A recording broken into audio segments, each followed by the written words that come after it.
Welcome to the tutorial on using GIS to identify candidate sites for employment. In this tutorial, we will be demonstrating the use of a Geographic Information System to prioritize sites for future development or redevelopment. Local governments can use the same approach that's used by market analysts and site selectors to predict what sites in an area will be most in demand. This is a technical exercise, but one that is doable for planners with a desktop GIS system. For this demonstration, we will be using ESRI's ArcGIS. The analysis has 4 steps. First, identify spatial data that matters in an evaluation of site suitability. Second, prepare the data for use. Third, assign scoring rules or weights for each indicator. Finally, summarize into an overall composite score to then map and present the results. At the top of the workflow, we first ask what location variables matter most in an evaluation of site suitability. Many companies have specific wish lists in mind. For example, when Dunn Brothers Coffee shops for locations, they look at local income levels and walkability. They even consider the side of the street with the higher traffic counts during morning rush hours. For our purposes, we will consider sites more generally. Our objective is to evaluate and prioritize all possibilities of some general use, such as office, industrial, or commercial. We will work through the example of an analysis for industrial uses. We are highlighting 4 criteria. First, land acreage.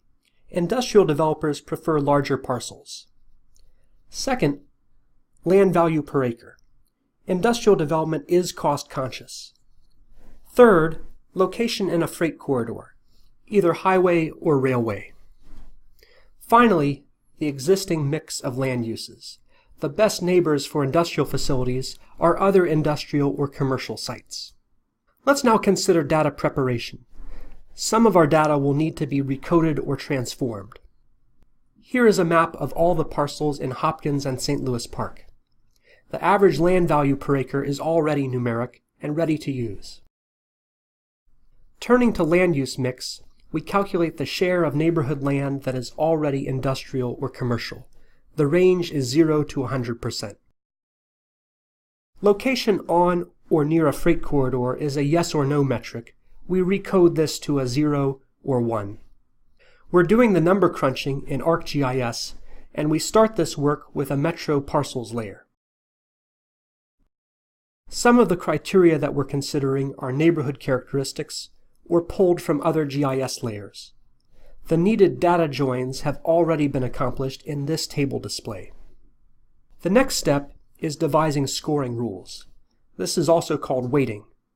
You can determine weights either through expert judgment or through statistical analysis of observed cases, but we won't spend time on this today. There are judgments and assumptions invested in these rules. If you're designing your own scoring rules, consider how the scoring plays out with a selection of real-life cases. Our final steps are adding up the points to arrive at a composite score of suitability. We want to present the composite scores for this entire market area as a color-coded map. Generally speaking, in this example, the best suitability is along the rail line that runs southwest through St. Louis Park and Hopkins. In reviewing the results, we can now ask, do the suitability analysis and land use plans align? Are the most suitable sites guided to allow future industrial use? Are there large parcels along freight corridors that stand out as candidates for land development or redevelopment? Done right, the analysis to identify candidate sites for employment can answer these land use questions and be an aid to future planning. Council staff are available to answer questions, provide data, and assist you in identifying candidate sites for employment. Thank you for watching this tutorial. We hope you've found it useful. For more online tutorials and other resources, please check the PlanIt page of the Local Planning Handbook.